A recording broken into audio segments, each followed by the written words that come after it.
Le musée des Beaux-Arts d'Orléans vient de recouvrer l'une des attractions de ses collections.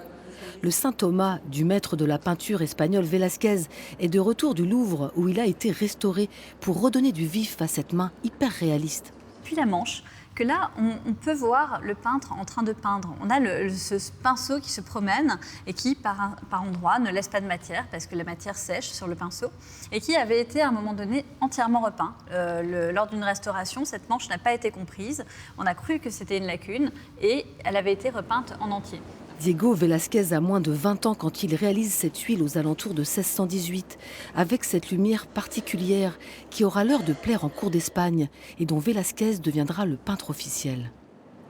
Nous sommes face à un tableau peint avec une économie de moyens extrêmement forte, mais qui permet de tout centraliser sur certains éléments, notamment le regard, ce visage illuminé. On est vraiment face à Saint Thomas qui est illuminé et qui a la révélation.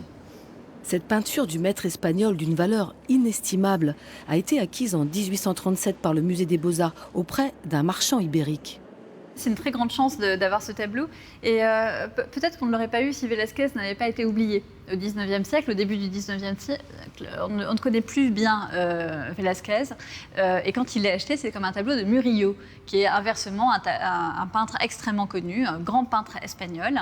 Et il faut attendre le début du XXe siècle pour qu'il soit identifié par un historien de l'art qui reconnaît évidemment la patte de Velázquez.